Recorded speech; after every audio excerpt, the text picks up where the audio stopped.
Welcome everyone joining us today. My name is Albert Anamfiuchechu and I'm the Masterclass coordinator with the Anijie Global Foundation. For those new to us, the Anijie Global Foundation is a youth-led non-governmental organization, um, and we empower women, youth through educational and leadership development programs. And our mission is to drive positive community impact and contribute to global progress. Today's session is part of our Anijie Masterclass, which is a monthly online initiative that seeks to bring together global change makers, industry leaders, and emerging talents to shape the next generation of African leadership. Now, through these interactive sessions, our goal is to bridge the gap between aspiration and achievement, theory and practice, and challenges and solutions. Today, we have an insightful session awaits us. Today, our master classes on time mastery, mastering time, strategies for productivity, purpose, and peak performance. I implore all of us to get our notebooks, our notepads, and let's make sure we jot down something. And without wasting much time, I'd like to um, introduce our speaker for today. Now, our speaker for today has developed, she's a time mastery coach. She's the founder of the DeCatalyst Academy. She has developed the time mastery evaluation time, a psychometric tool that measures time, personality, and temporal intelligence. She has impacted over 100,000 plus students and professionals globally and coached 1,000 plus individuals across 10 countries. She leads the DeCatalyst Academy, bringing time mastery education to schools, universities, and institutions across Ghana and beyond. She's a 7-time award-winning multi-degree student pursuing PharmD and MBA in management at the University of Cape Coast, alongside global leadership studies at Arizona State University. Ladies and gentlemen, without wasting much time, I'd like to call on our speaker, Ms. Victory Chinedum. Please, you have the floor.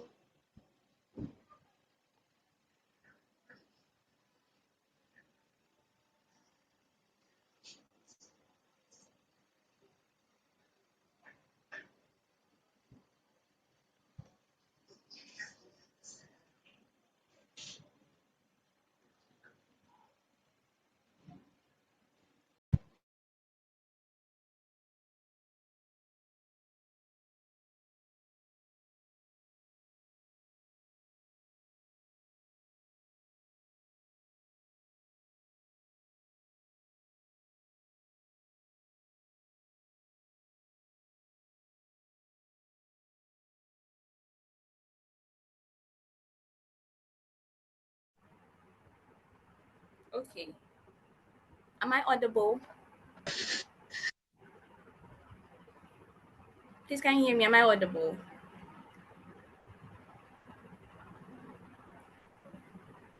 Yes, you can be heard.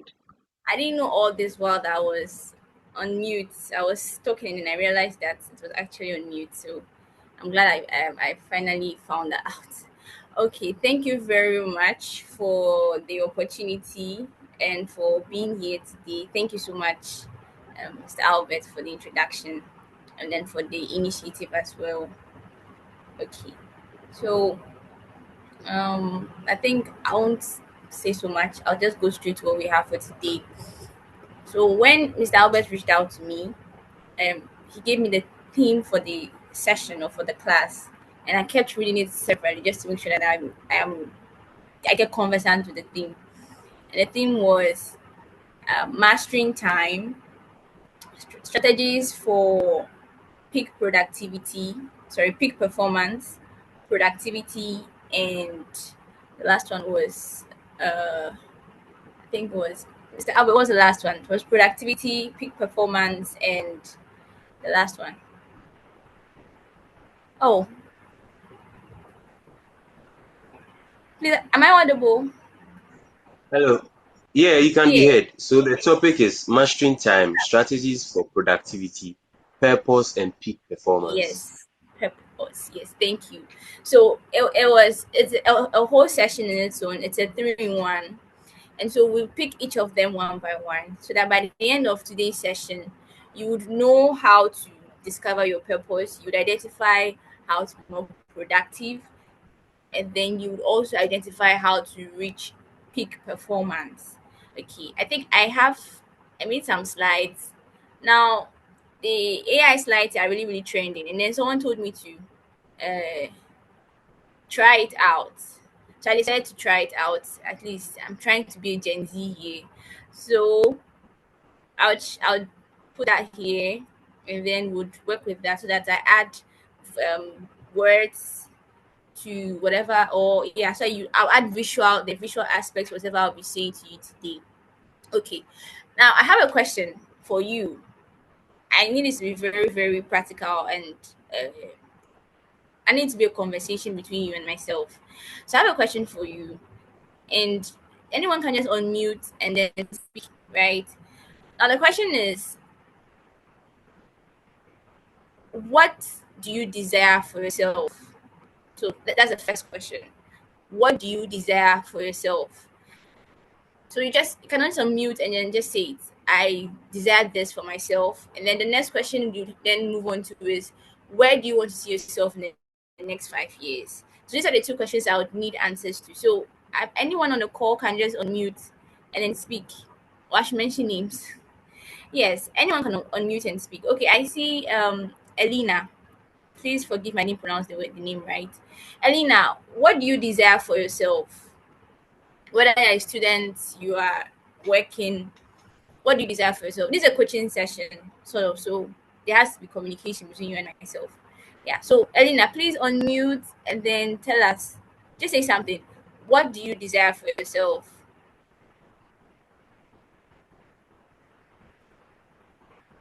Okay. Is Elena here? All right.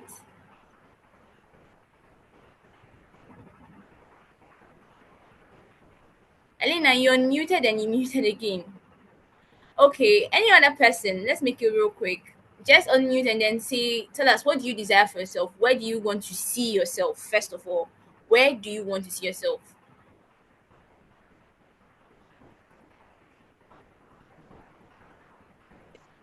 Yeah, Lynn, Okay, I see you keep on muting and muting. So if you can go on, then please go on.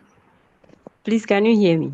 Yeah, we can hear you. Thank you for answering the call. Yeah. So Elena, what do you want for yourself? What do you desire for yourself? If someone could ask you that, you need to answer that in a sentence. What would your answer be? What do you desire for yourself?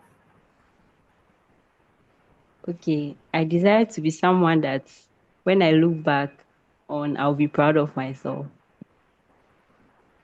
But should Okay. I talk in terms of career or Okay, so let's take it first because there are different aspects to life, right? We have the career aspect of living, the finances, and everything. But let's take it career first. What do you want for yourself, career wise?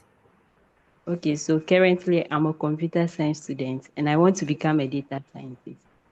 A data analyst. Scientist, please. Is that what you said? Yes, please. Oh, a data scientist. Okay, good, good. That's perfect.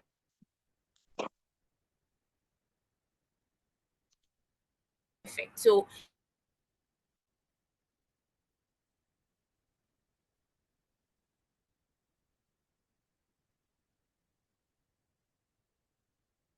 has been able to identify what she wants for herself. She wants. I thank you so much. Now that we have here today, everyone or one thing or another that you want for yourself, go on and on about yours. We all have that thing in our hearts that we solely want for ourselves. Just like Elena said, she wants to be a data scientist. So it means everything that has to do with being a data scientist, she wants to associate herself with that. Now that's the first step. Then the next thing we go down to is, where do you want to see yourself in the next 5 years? Right? Where do you want to see yourself in the next 10 years? Right? Where do you want to see yourself in the next 5 years? Right? Where do you want to see yourself in the next 5 years? Right? Where do you want to see yourself in the next 10 years? Right? Where do you want to see yourself in the next 5 years? Right? Where do you want to see yourself in the next 10 years? Now, when you sit down and try to ask yourself that question and give yourself answers to that question, you see that whatever answer you come up with is something you really desire and want to be. It's something you look forward to. It's something you are longing for, right? And that is what makes it important. Your ability to identify what you desire, what you really want for yourself. And so that is why we are here today. All we are sitting, all while we are here, you have your, listening to me right now. You've taken time out of your entire schedule to listen to me. Is to identify how to get to where you want to be, how to achieve that desire you want for yourself, right? Someone could be like, oh, in the next 5 years, I want to see myself in the US. In the next 5 years, I want to be in Germany doing my specialization as a medical doctor. That's a desire. That's what the person wants, right? So I want you, I might not be able to ask every one of you here to unmute and tell me what you want, but I'm hoping that you'd identify the answers to this question, because that is what is going to take you through the rest of whatever I'm about to say here today, right? Okay, please, if you have questions along the way, please let me know and we'll take it from there. Okay, so yeah, I've spoken about this already: mastering your time, strategies for productivity, peak performance, and then purpose. So now that brings us to the next level of it all: mastering your time. What is time mastery? Now, I'm a time mastery coach. I'm not a time management coach. They are two different things. I know you think time management is the same as time mastery, but they're actually two different things. Time mastery is like an evolution of time management. Time management has grown over the time, and then we've discovered a new field called time mastery. But they are all related to time and temporal state of everybody. I'll try to be very, very simple in words as possible. If you don't understand anything, please let me know. Okay, so now one then is time mastery. I need to tell you what time mastery is before we start anything here today. Now, comparing it to time mastery is not just about sitting down and discovering how to use your time, planning each hour and each second of the day into particular groups of activities and what to do within each time. It goes beyond that. It's more about understanding how your time and its use relate to your life purpose. And when you're able to get to that point where you can relate the two, can use your time to get to what you want, to get to your life purpose or to achieve your life purpose, then you get to a stage we call self-fulfillment. Your ability to be fulfilled. You feel the sense of fulfillment, or as Maslow would call it, self-actualization. Now that's the difference between time mastery and time management. Time management will only tell you, oh, it's 2 p.m. to 4 p.m. Study this. It's 3 p.m. to 5 p.m. Do your work. It's 4 to 9. Do this. It's 10 to 10. Do this. But the question then comes in: am I doing the right thing? Am I doing what I'm supposed to be doing? What I'm doing within this block of time, how does it relate to my life purpose? And that's the reason why we feel distorted, because that's the reason why you're not seeing the results you want, because you don't actually know what you are really doing. But when you bring in intentionality into it, where you're trying to link each daily use of time to your life purpose, it then brings you to where you say you become a master of your time. If you don't understand anything, please let me know. At least if you don't get anything in today's session, you should understand the difference between time management and time mastery. So now, when you then come to time mastery, just to make it, to give you a bit more flesh to it, how then do you add your life purpose to your use of time? How do you bring the two together to get what you want, or to reach self-fulfillment, or to feel fulfilled? Before I go to that, I just want to explain that self-fulfillment is simply your ability to achieve your goals, to be where you want to be, to achieve your desires in life, and still feel, and not feel stressed, and still do it with ease, and still do it without losing yourself or the things you love or the ones you love. That is what self-fulfillment is. So for instance, if you are a workaholic and you are feeling so stressed that you are neglecting sleep, you're neglecting food, you're neglecting your social life, and it's all about work, work, work, work, work, that is not self-fulfillment. The same way goes for if you're a student and all it is about book, book, book, trying to achieve your goal, to be the best student and so on, but you are sacrificing yourself, you feel this constant stress, you feel this constant mental pressure. That is not self-fulfillment. Self-fulfillment is your ability to have the two at the same time, and it's very possible. It is very possible, and it goes the other way around. If you're also, sleeping well, eating well, you have a good social life, but you're not achieving any of your goals, that is not self-fulfillment either. So that is the definition of for self-fulfillment. Now, when it comes to time mastery, as I was saying initially, to be able to get to that point of self-fulfillment, how then do we apply the use of time to our life purpose, as I define time mastery to be? It's simple. There's something that brings us to what we call temporal intelligence. I know it means a lot of terms, but stick with me. I'll explain everything. I'll summarize everything at the end, but stick with me. Now, temporal intelligence is a cognitive ability, just like your um, emotional intelligence, if you've heard of that before, or your cognitive intelligence, your ability to think things through. So, if you're a student, your ability to think things through and provide it in an examination. That is a way of measuring your cognitive intelligence, right? Emotional intelligence, your ability to manage your emotions and how you relate to other people. It all happens in your head before it then translates into a behavior. So that thing that goes on in your head is the intelligence, right? And that's the same thing here. The way everyone uses their time, or the way you see people use their time, or the way you see yourself to use your time as a behavior, something happens in the brain first. There has to be a decision. And that pathway for that decision to be made, for it to come and manifest as a behavior, that pathway in the brain is what we call temporal intelligence. It has been studied, it's still being studied, and we realize that there are things that can influence this pathway, so that we help people to see how they can make decisions to use their time better. So that is what temporal intelligence is. Now, temporal intelligence is about understanding your time personality. So we have what we also call time personality. Your time personality is who you were made to be, how you were made naturally, your baseline way of or tendency to use time in a particular way. Just like how we have the extroverts and the introverts. That's how they were created. That's their nature. I'm an introvert by nature. I'm an extrovert by nature.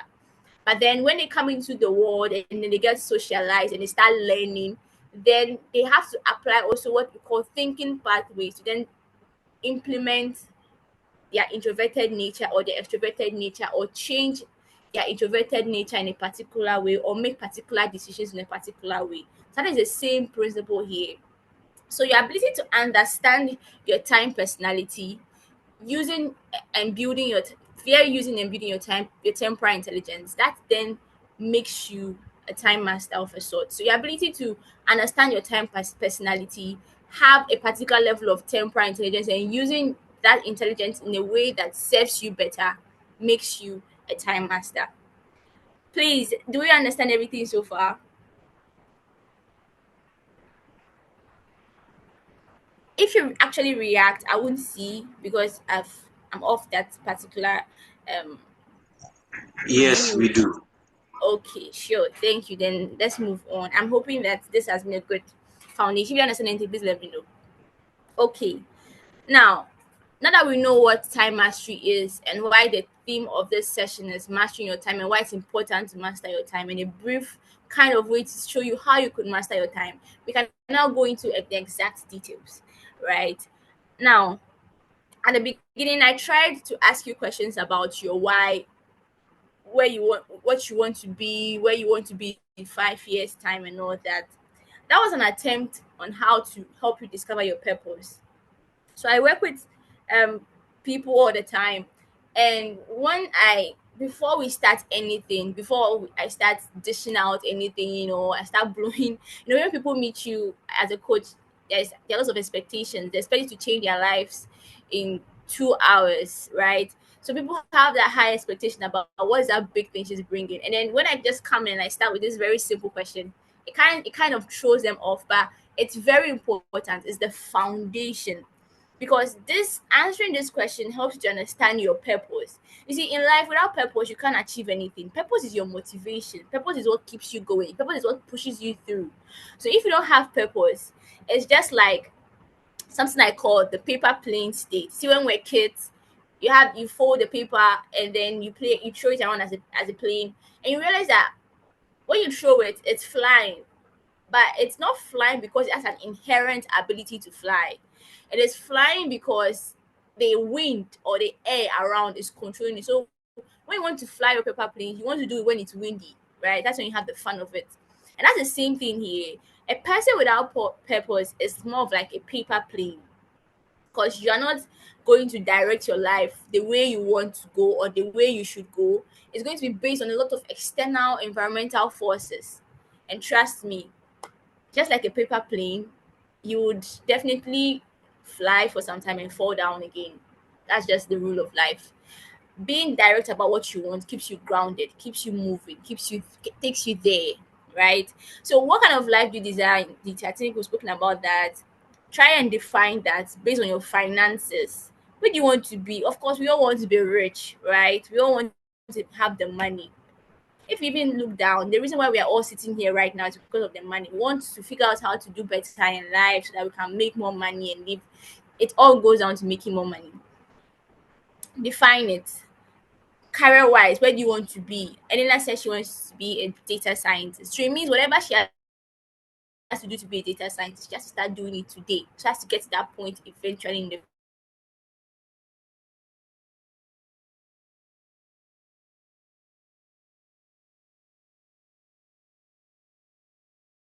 future. She loses her desire. So that keeps her going because she knows what she wants. And maritally, yeah, it's all part of it. So I'll just skip this already.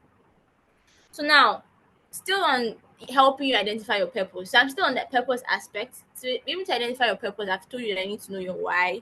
But usually I talk a lot about this, but I'll just run through. I was explaining to you the reason why self fulfillment is important and how it feels like to be self fulfilled. And it's not, I'm not the one saying it, I'm not the one who is bringing it to you. It's something that has been embedded for ages. Like scientists and people right way ahead of us and way before ancestors, let me put it that way, they have sat down and they've brought it together and they've realized that every human being wants to get to that hierarchy, the peak of our needs, the peak of it all. That is called self-actualization. And Maslow was of the view that you can only get to this peak when you're able to provide your physiological needs, that's your food, your water, your sleep. So those of you that are sacrificing sleep and food and water to be able to do whatever it is you are doing, it means that you are not putting yourself on that pedestal line to reaching self-actualization. So it was like you have to fulfill your physiological needs, you have to fulfill your safety needs, you have to fulfill your social needs, that's your love and belonging. Those of you that have been neglecting your family and friends or because you are chasing goals, Maslow is telling you that that is not how you get to self actualization. And lastly, your esteem needs. So this is where everyone is so interested about. I want to be the best student in class. I want to be the best worker in my working place. I want to be this. I want to be that. I want to be this. I want to be that. And then we are not paying attention to the other aspects of our needs, and so we get stuck at the esteem level of needs, never reaching the self actualization aspect. So that's what I just wanted to emphasize to you. But time mastery takes you there. Time mastery shows you how you can be the best student and still eat and still drink water and still sleep. It shows you how to still have a social life while still being the best student. It's very possible. We have examples. We have people who have done it and they keep doing it. There's this one I love so much, Stephen Bartlett. I don't know if you've heard of him before. He's someone that has emphasized on how he's been able to build huge companies all over the world and still prioritize his health, which is very contrary to what you hear from our bosses of today. Let me just move on. But my point is that it is very, very doable, right? And that is why we are here today. So then how then do you reach self-actualization? Right?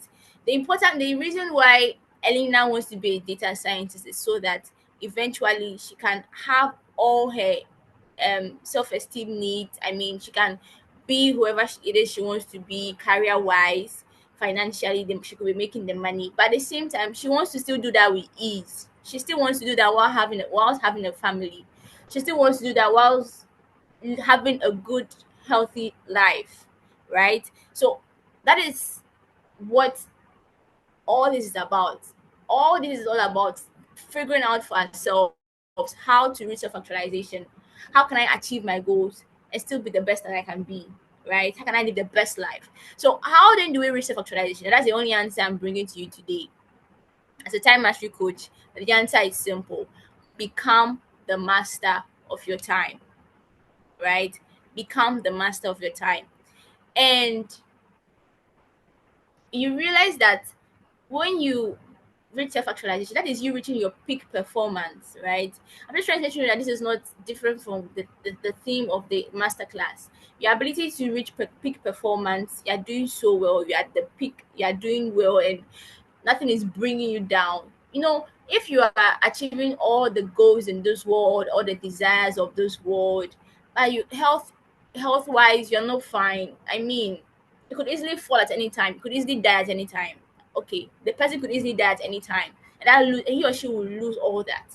So your ability to reach the peak and keep yourself up there requires you meeting all your needs, and that is self-actualization.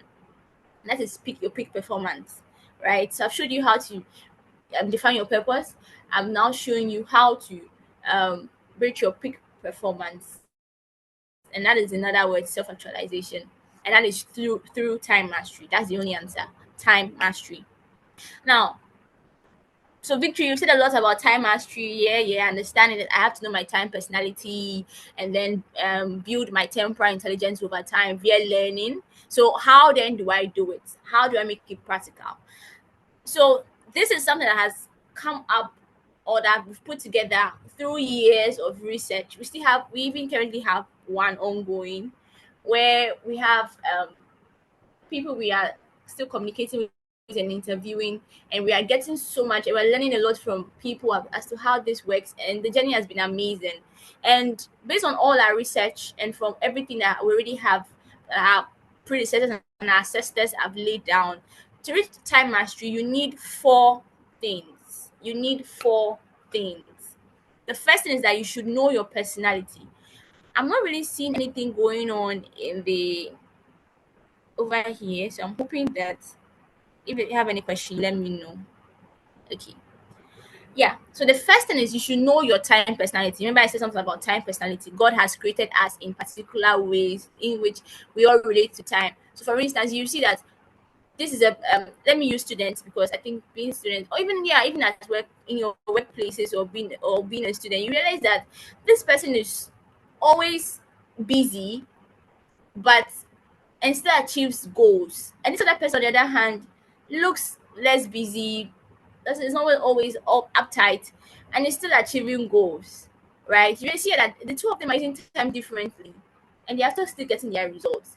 That shows that people have different ways of relating to time naturally.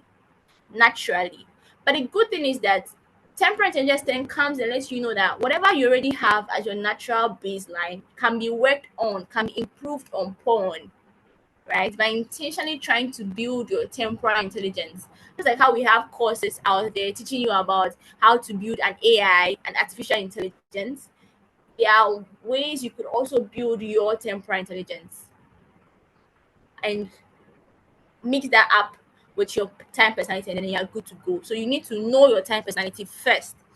Now, the second thing is that you need to manage your mind. You would agree with me that everything starts from the mind. Elena, I'll be using you so much throughout this session. Forgive me, but it's a good thing.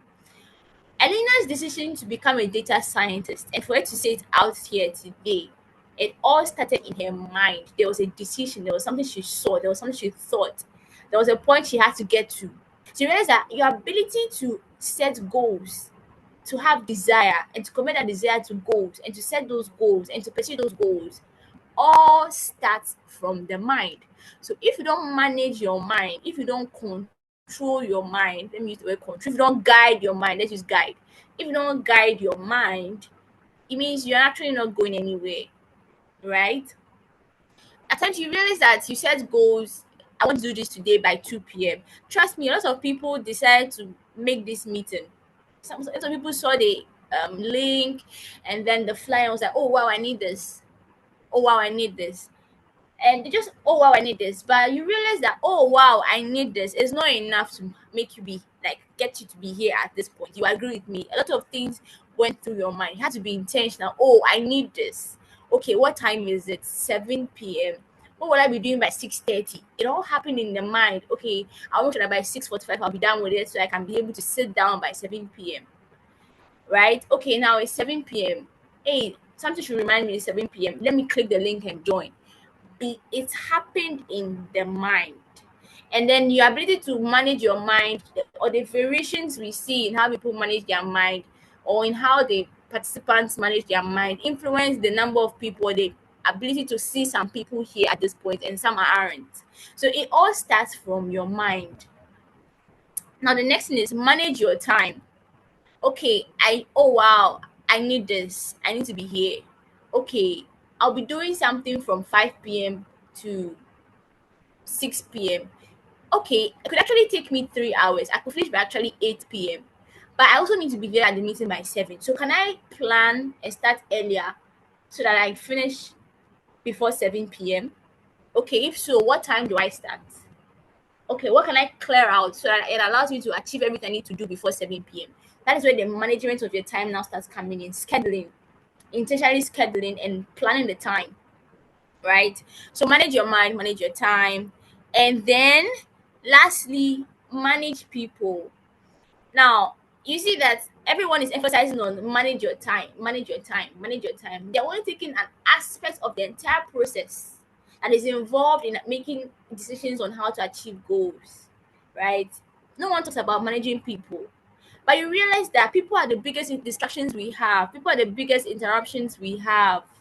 People come in and then disrupt things at any time. I mean, you would agree with me. That friend that was coming to stop you from doing what you were about to do. That friend that said no when you wanted to do something, and then all of a sudden you don't know how you got there. You couldn't do what it is you wanted to do initially. Manage people. Or that boss that always interrupts you. You want to do this, and it comes in and brings another task, and then before you know it, you're off. Yeah, manage people. Being able to do all this four together, then we say you have begun to master your time.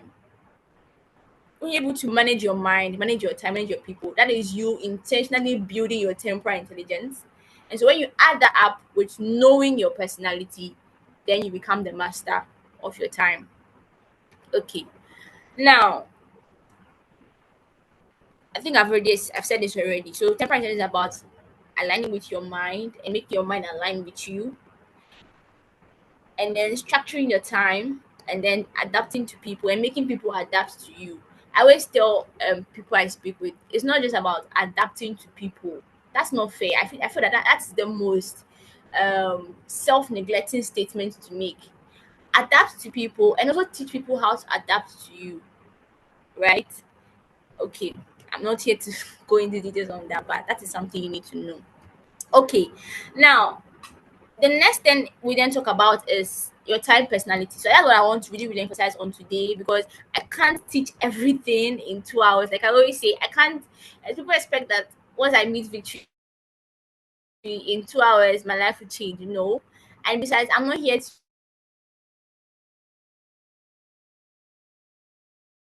to change your life. You are the one who did the changing. I'm just giving you the information. It all started with the process. He brought up the point. And now upon joining, I could talk all I want for the next few hours or a few minutes. And you will still be the one to make the decision to apply. So I'm not the one doing the change here. Mr. Albert's not the one, or the organizers of the event are not the ones doing the change. You are the one who would eventually implement the change, and then that is when you see the change. Okay.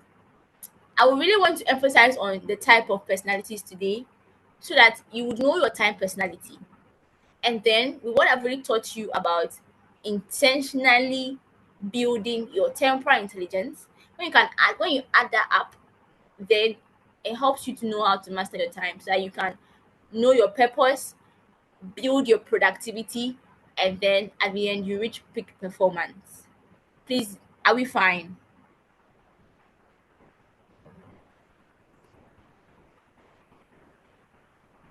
Please, are we fine?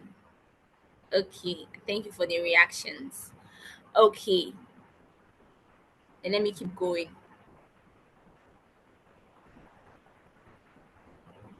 What did I press?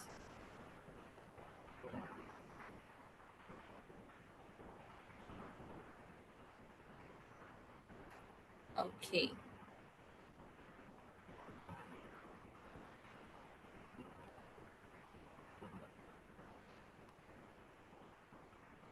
All right. So, talking about time personalities, I think I've explained what that is already. It's about your natural baseline relating to how you've been created by God to relate to time.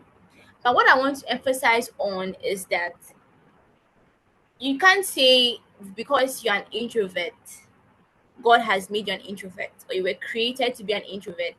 And so, because of that, you would not have a social life. I mean, or because of that, you won't make as much money as an extrovert. Yes, you are an introvert, and introverts have a higher tendency to be more less of social. I won't say antisocial. Introverts are not antisocial.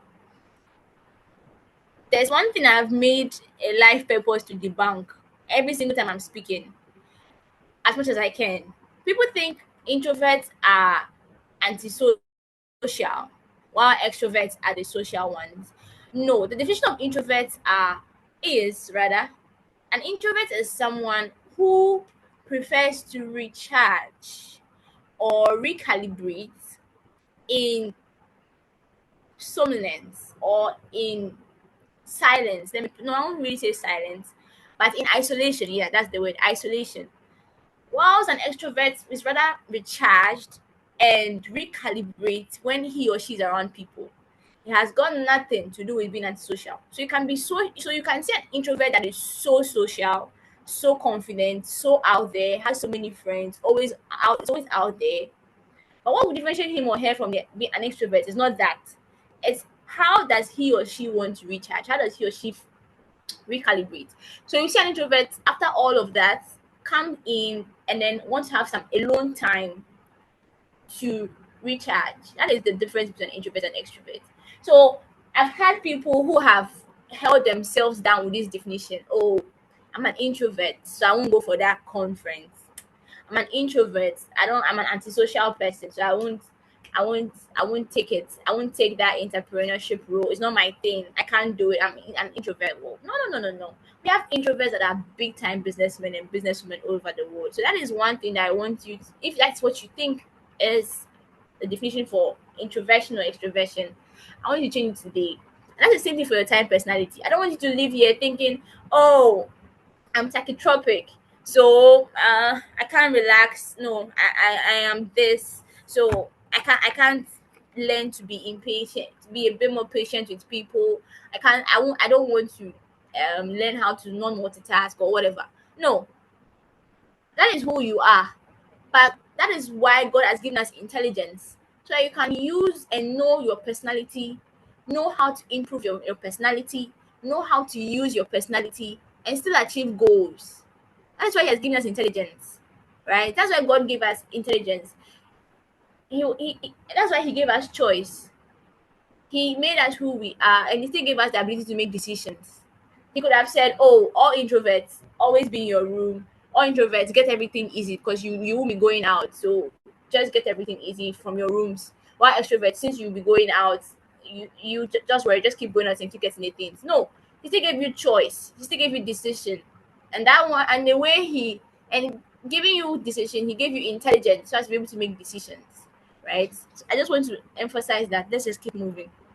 Okay, so now we have different types of time personalities. We have 6 time personalities. So at the end of today, I'm hoping that I'll just call one of you and ask you to identify your time personality, and you'll be able to. Is that fine? Hello, is that fine?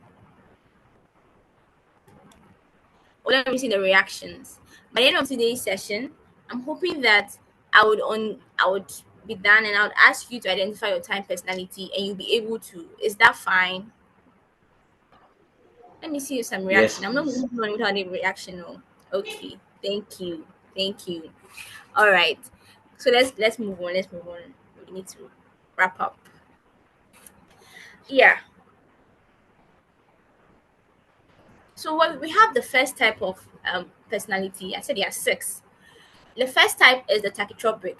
So before I move on, this is I think this is one of the newest things you hear of, because like I said, it's a very new field, and I want you to count yourself as like the frontiers of it, because you're probably very few who have heard of it, and it's going places, right? Just like how when AI came in at the beginning, artificial intelligence, everyone was warning everyone about AI. AI is going to boom. AI is going to boom. AI is going to be all over the place. Some people took it seriously. I mean, some people took it seriously. Some people didn't. And today, AI is what it is, and that is how this is also coming up. So your ability to take it now and understand it and start using it before many other people will hear about it is your how do I say it? I don't want to call it a blessing. Is your advantage. Yes, let me use that. Is your advantage. So let's make good use of it. Okay. And we came to this based on, like I said, the research we've been having, and then we identified that people with a particular way of behaving, this is how they behaved, this is how, I mean, with regards to time, this is how they behaved, and then we categorized them over so many numerous trials and researches, and then we came to this. Okay, back to this. So now the first thing is tachytropic. Now we have the group of people called the tachytropic time personality. And these people, usually they are the ones that they are very, very aware of how they use their time. They are very, very impatient with regards to when people are trying to impede how fast they could use their time or achieve a particular task. So, for instance, this is usually work when you're working with people. So, you see, these tachytropic people, they want the work to go fast. They don't understand why you are slowing down the work. So, you see this kind of people. I mean, when you're working with them, they won't understand why you're being slow with the work. They'll be the first to finish, and they expect you to also be the first to finish. Now, they are also multitaskers. They multitask a lot, and they can do too many things at the same time. Like they have this pace, this fast pace with everything. And then they are also very punctual. They respect time. They are aware of how they use their time. They're always on time. They are punctual. And lastly, you will see that they finish work quickly, or they try to finish their tasks for the day as fast as possible. So with these people, they are just the fast people. Yeah, always everything is should be done on time and finished on time for them. So we call them the tachytropic. Now you would see that these people are very, very productive. You see them, I mean, from afar, looking at them, you think, oh, these people are very productive, because anyone who's able to do something as quickly as possible within the shortest possible amount of time, doesn't like delaying, is always on time, takes time seriously, is always aware of how you're using time. That person will look like a productive person to you, right? So that is this group of people. They are called the tachytropic time personality group of people. Then we have the placotropic. So placotropic is from a Greek word for calm, and placotropic people, I've had difficulties pronouncing this word. Placotropic people are more of um, they're not multitaskers as the tachytropic people, and you would realize that they also are not much of aware of they don't have that so much time pressure on them to be this, to be that, to be constantly aware of what they are doing. They're not multitaskers. They don't really, they don't care, kind of. They don't care. They don't care. They're calm. They have this calm think and way towards the use of time. You won't see them really so bothered about whether they are early or they are on time or not. If you don't have that pressure on them to do things quickly as compared to the tachytropic. So this is like the exact opposite of the tachytropic. But that doesn't mean that they are not productive. They just have a way of doing things in their own time, at their own pace, no pressure, right? You realize that you've met people like this, and these people will really, really annoy the tachytropic people, right? Then we have the next type of time personality. We have the calftropic people. Calftropic is from a Hebrew word for linear. So calftropic people, if you can't pronounce the tropics, that's why I've put the other words in between for easier pronunciation. But I enjoy the tropics. They sound really nice. And then we have like I was saying, we have the calftropic people. The caltropic people are more of how do I use say this real quick? They are not multitaskers either. They're not multitaskers, but they have this high pressure to, use time. They have this time pressure, very high time pressure. They are very reactive. Everything is urgent for them. They always respect being on time. They have a tendency to do things quickly, just like a tachytropic. But the difference between them and a tachytropic is that they are not multitaskers. They don't have that ability, or they don't have that tendency to do numerous amount of things at the same time. They are fast paced. They do things quickly, and then but at the same time, they are not multitaskers. They take things once at a time, one step at a time.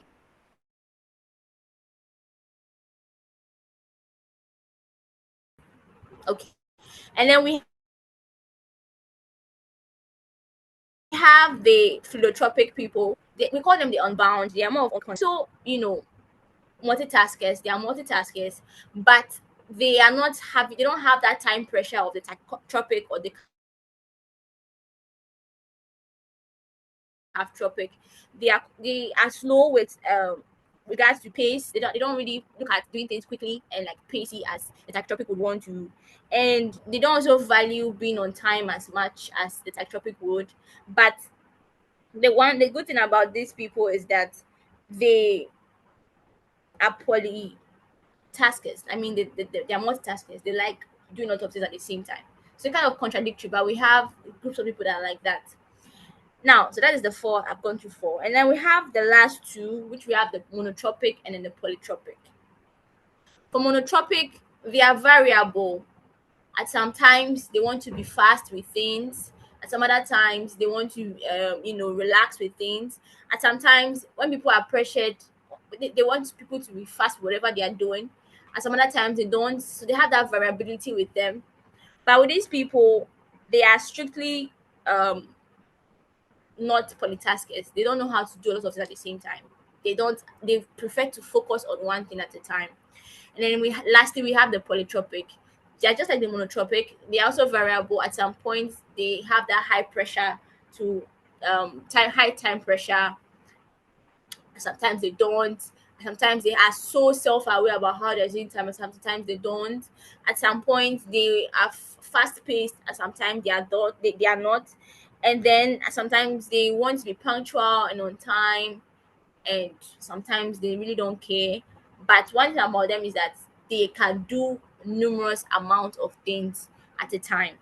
Now, as I emphasized at the beginning, it doesn't mean that any of this is more advantaged over the other. No, everybody and their advantages. At times it's good to be able to do lots of things at the same time, but sometimes it's good to do one thing at a time, right? So where the other one is where one is better, that person will do better more. For instance, where we have tasks where we need someone to do lots of things at the same time, those who are multitaskers will do better than those who are not. That is where temperate intelligence comes in. Then comes to teach you how to balance what you don't have so as to get what you need, right? So these are the four types of time personalities. If you can't use the tropics, we have the pacer, the steady, the impatient, the unbound, and then we have the monotropic and then the polytropic. But if you like the tropics, I could also use that as well. So this is a summary of everything, and yeah, this is a summary of the types of time personalities we have. So I'm hoping that what I was on and on about the tropics, you're able to identify which one starts most with you. And no worries at all. If you still need help with identify your time personality, we have quizzes where you can fill them, or you can take some quizzes, and then it helps you identify your time personality so you know what time personality you are and how you can start working with yourself. So, for instance, if you are tachytropic, you know that you are always all over the place. You have this time pressure. You always hard on yourself, hard on people. Yeah, you can do a lot of things at the same time. These people usually get stressed a lot, usually, and they are constantly on the run, and they are very prone to stress mentally and physically. So, if you know this is the kind of person you are, then you have to learn how to also take care of your stress very well. You need to know what stress management is very well. You need to also learn how to know when to pace down a bit, when not to pace down, when to pace down. You have to bring in that balance. So when you know yourself, you know how you are, and then you're able to relate to yourself better via temporal intelligence. Okay, I think I explained this at the beginning. I've to emphasize everything, to summarize everything. I'm coming to the end of my my session. To summarize everything I've discussed with you today, we are all here. The reason why we are all here today is because we want to reach something Maslow called self-actualization. We all want to be fulfilled. And I told you that the reason I told you that the definition for fulfillment or self-actualization is your ability to achieve your desires or your goals. And whilst doing that, you are fulfilling your other needs, which I told you, your physiological needs, your safety needs, your health needs, your social needs. Your ability to have these two balanced takes you to what we call self-fulfillment. That's the happiest you could get. I mean, you have all the money in the world, but you have your health with you. You have all the money in the world, but you have a family to enjoy it with. Is that not what we all want? That's what we all want. And so the whole thing was then to show you how to get to that point of self-actualization. And I told you that time management alone is not enough, right? Time management alone is not enough. Time mastery has to come in, where you then figure out your time personality, you know your time personality, and then manage your mind, manage your time, and then manage your people. When you have this four together and they are on the go, then we say you become the master of your time. And then you see that you start putting out particular behavior, you start acting in a way that pushes you towards being self-actualized. You are the best student in your class, but you also have a life, right? You have a life, but you're also the best student of your class. It goes both ways, right? I don't want you to see this as it's all about um one way only. No, it goes for the other way. If you're also finding difficult to achieve your goals, but and you have a life already, you can through time mastery you learn how to know what to do to achieve your goals and balance it with the other aspects of your life, and that's how you become the master of your time. Yes, so this is the summary once again. So define your why, right? I told you that to be able to get your purpose or to know your purpose, you need to define your why. And Elena she started with being a data scientist, so she needs to go and polish that up. What she wants to be in 5 years time, what she wants to be in 10 years time. She should define her why, and then you move on to then knowing your time personality, and then you add up your other pillars, that is your mind management, people management, and time management. And then when you put this together, it helps you to become the master of your time. So I think this is where I'll round up because I think I'm done. Mr. Albert, I think this is where I would end. If Thank we are you very much. Thank you very much, Victory. That was a very, very insightful session. I believe we've all learned a lot from this session. At this juncture, if you have any question, you can simply unmute. You can raise your hand or you can put the question in the chat box. If you have any question, if you need clarity on anything she said, you can also use this opportunity to let them know.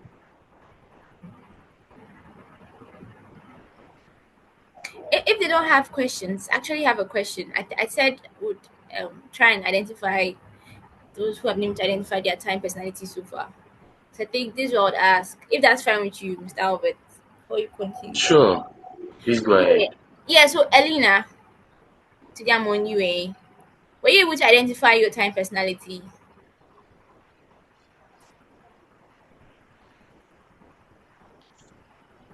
No, please. Okay. Was there a reason why? um, Is it that I was too fast with the explanation or you want to take your own time and do that later? yeah, I'm now trying to understand the various type of personalities. Okay, sure. But was anyone able to figure it out a bit?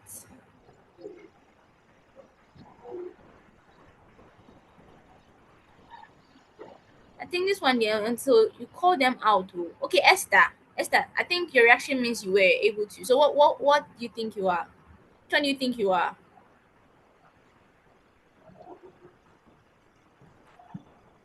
Myself, the words are big for me, but Yeah, I understand. I fall I fall within those who are always fast, want to do things on time, Okay. multitask and other things. Yes.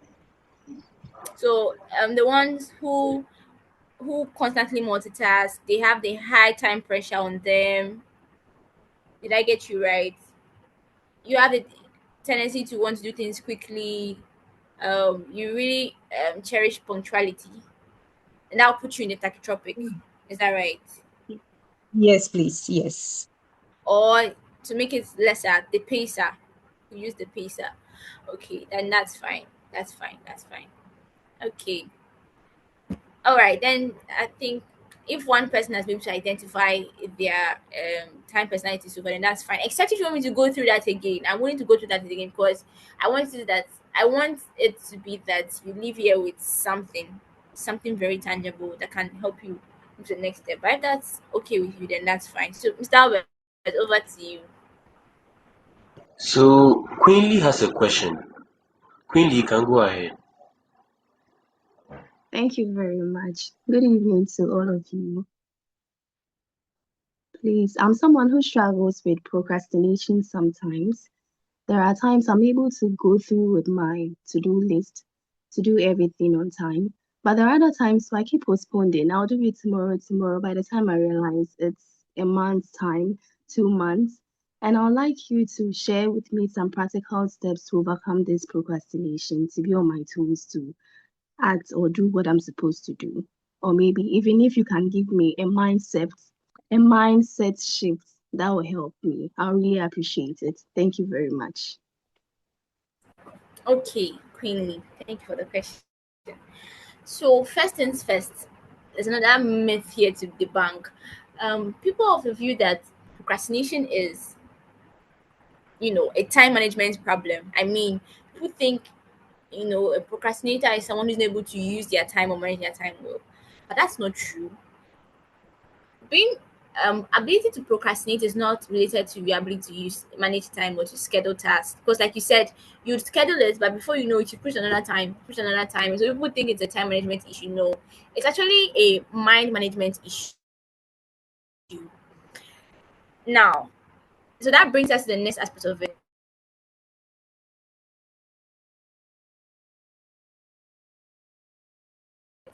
How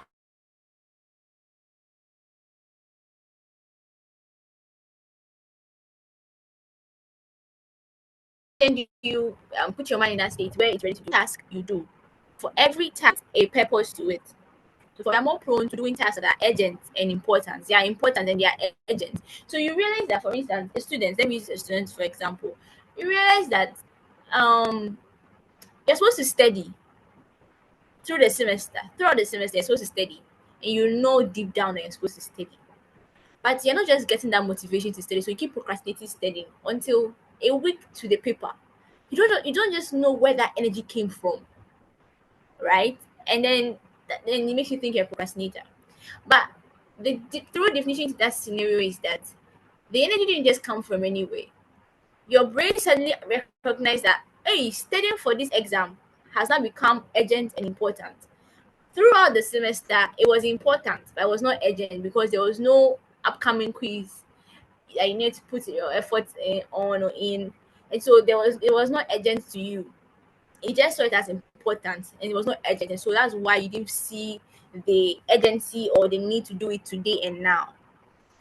By making it was a week to the paper or 2 days to the paper or a night to the paper, something clicked. No, this is now urgent and important. And that is what gave you the energy to do that task. So that's why I started with the fact that you should have a reason, put a why to it, put a purpose to it. The reason why at that moment you got energized to sit and study because you realized that, oh, I have a paper tomorrow.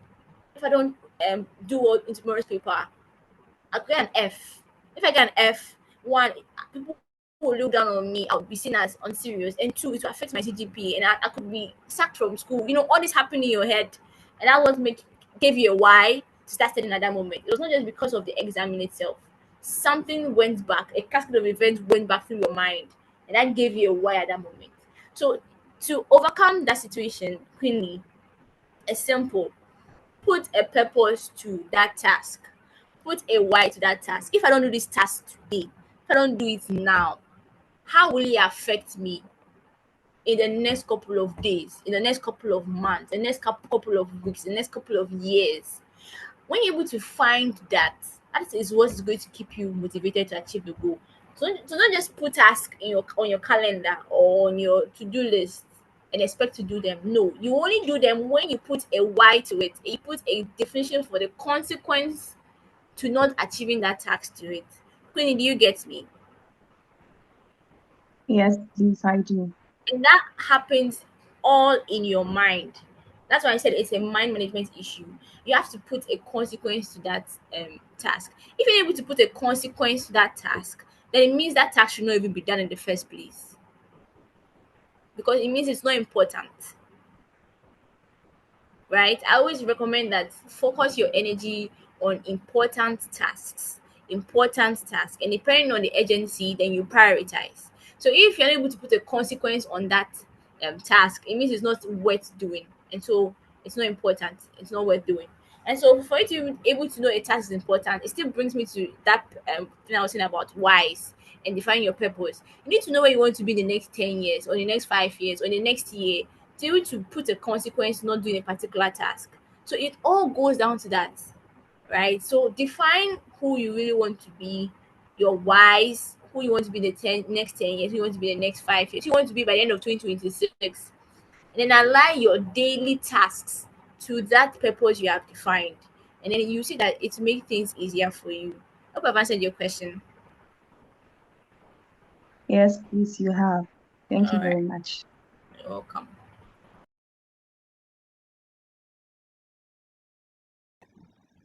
Is there any last questions? Anyone with any question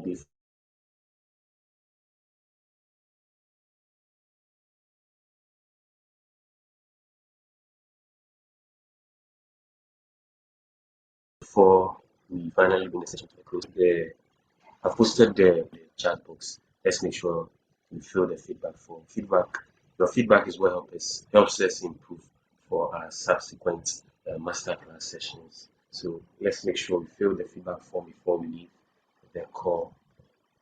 Okay, so in the absence of any more questions, I'd like to once again thank Ms. Victory Chinedum for honoring this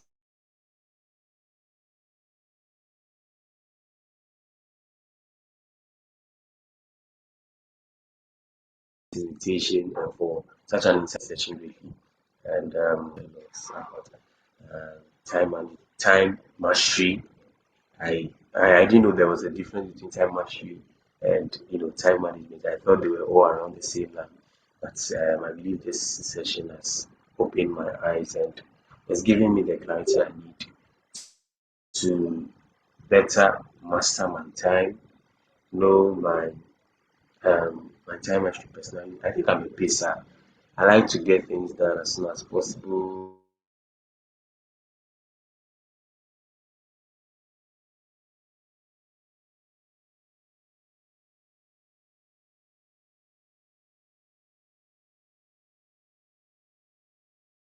YouTube very soon, so you can rewatch again. I'm sure some of the things they said, hearing them again is what will make us understand it better. So it will be made available on YouTube for us to rewatch and benefit from the session again. Yes. Thank you once again. Um, a kind reminder to fill the feedback form before you leave. Can you make sure you fill before you leave? Yes. Now, our next masterclass is scheduled for the last Wednesday of August, and it also promises to be exciting. The details for the masterclass will be shared within the course of the week. To stay updated on our upcoming events, please subscribe to the Anijie YouTube channel and also follow the foundation on all platforms. The name is the Anijie Global Foundation on Instagram, on X, on LinkedIn, on YouTube, and on Facebook as well. Thank you all once again. And I want to personally thank each and every one of you for making time of your busy schedules to be here to learn. Yes, and I hope to see you all next time. Bye.